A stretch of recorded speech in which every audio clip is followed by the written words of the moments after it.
Well, welcome to Chapter 6. Chapter 6. We're going to learn the nominative. Yeah, you made it this far, right? Cool. In Chapter 6, we're meeting two cases, the nominative case and the accusative case.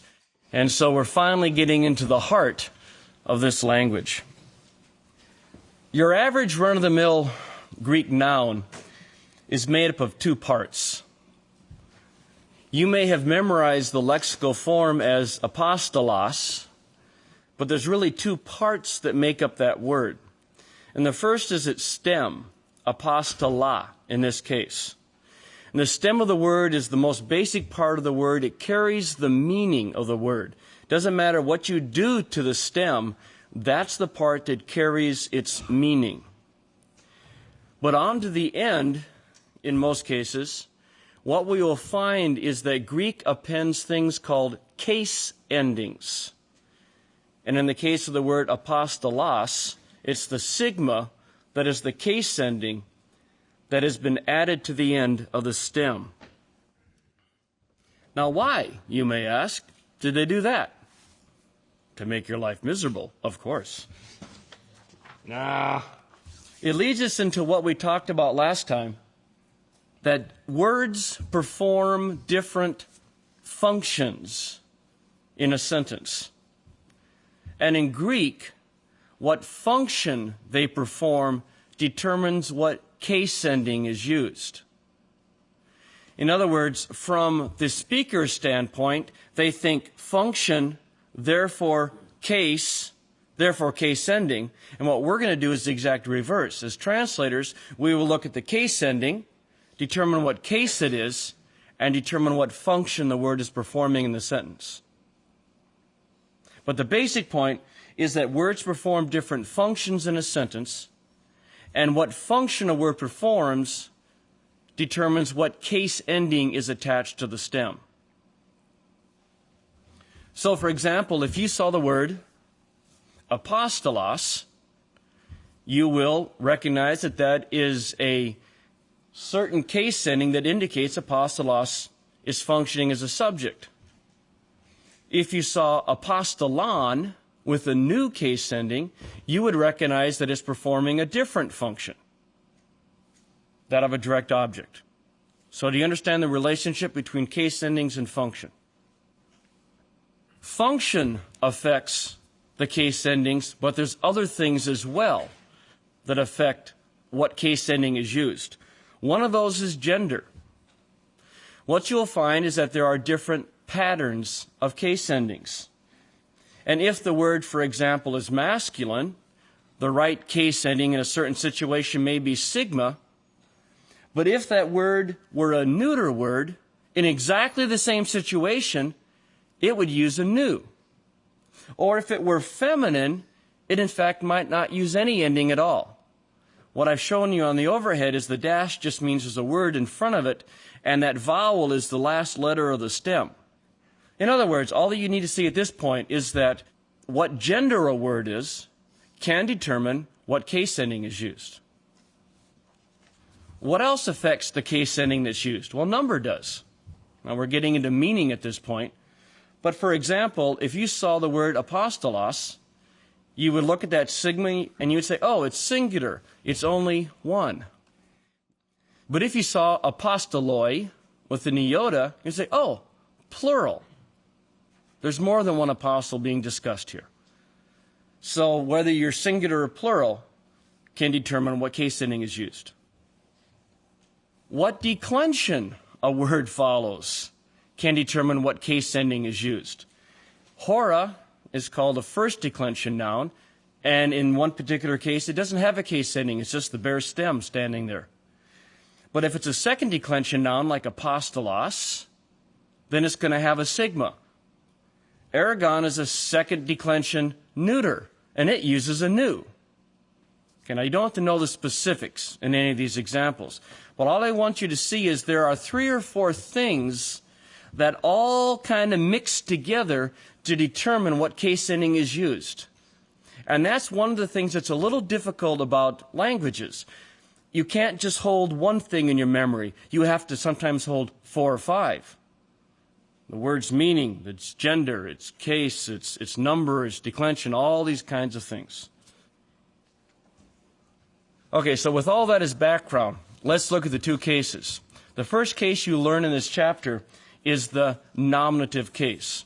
The nominative case in Greek is roughly equivalent to the subjective case in English. In other words, if a word is functioning as the subject of a verb, the speaker will put it into the nominative case, and he'll do that by appending the appropriate nominative case ending. The speaker thinks, I need to tell the hearer or the reader that this word is the subject of the verb. Therefore, I need to put it in the nominative case. Therefore, I need to append the appropriate nominative case ending onto this word. And of course, depending upon gender and declension and things like that, there will be different nominative case endings they'll put onto the word. Now again, what we do is just the reverse. We see the sigma, for example, and we say, oh, a sigma on this particular type of word means that it's in the nominative. And if it's in the nominative, it means it's functioning as the subject of a verb. So we just do the exact reverse of what the speaker does. So if you saw the sentence, ha apostolos pempe ton apostolon, it's not so much that apostolos comes before the verb pempe, it's that it has a nominative case ending, therefore it's functioning as the subject of the verb. That sentence could read pempe ha apostolos ton apostolon and still mean the same thing. It could read ton apostolon pempe ha apostolos, and it would still mean the same thing. It doesn't matter where, in a sense, it doesn't matter where the subject is. What matters is that it has nominative case endings. The second case in this chapter is the accusative case. The accusative case is roughly the same thing as the English objective case. In other words, if a word is going to be the direct object, the speaker will have put it into the accusative case. And again, go through the same process. The speaker is saying, I need to tell my reader that this word is the direct object of that verb.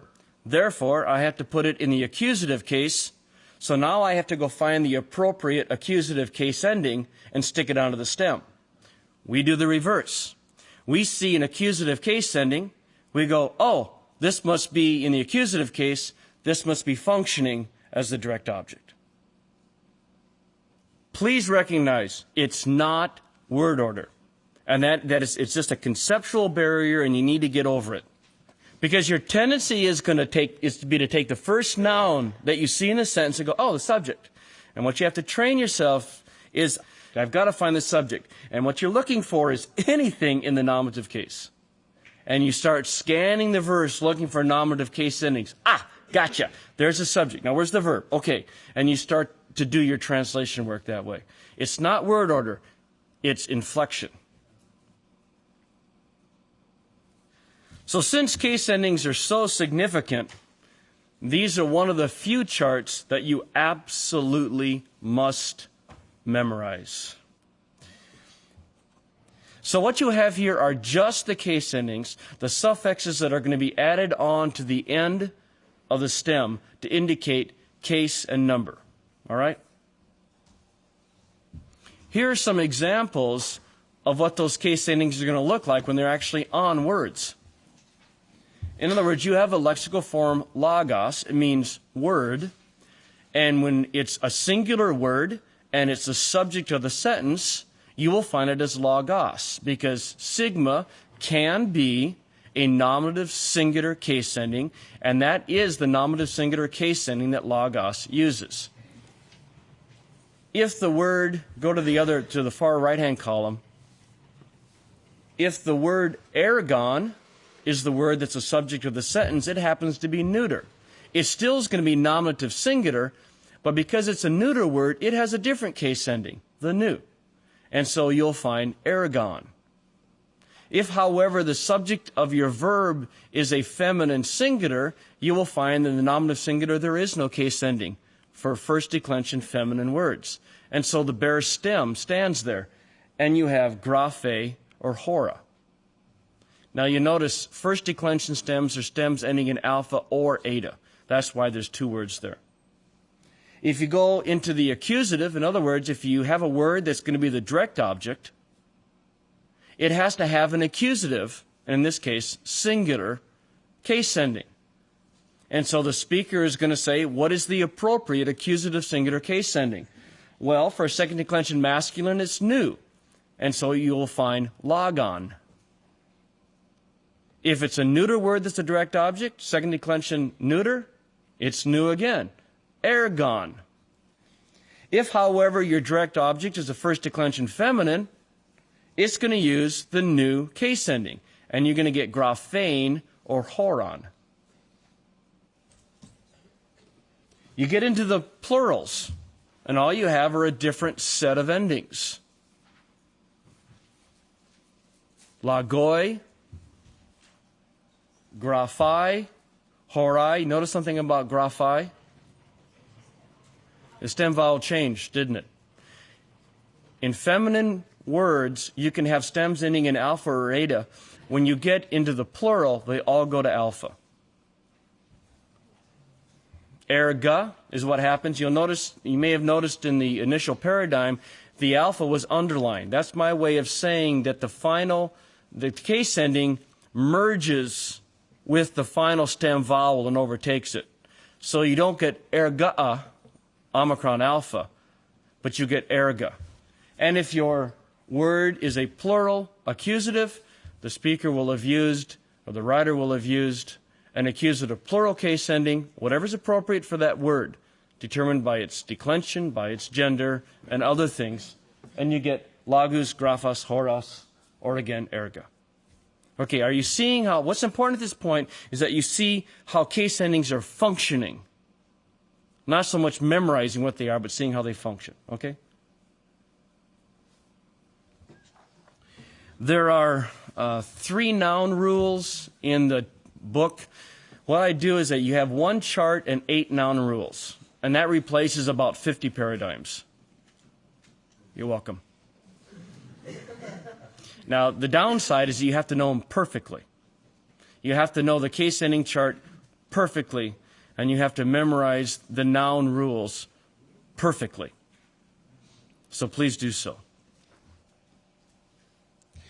In this chapter, we'll also see the definite article, the word roughly translated as the. Again, absolutely critical that you memorize this definite article exactly, precisely. It has 24 forms. The definite article is your friend. You like the definite article. You will learn to love the Greek definite article.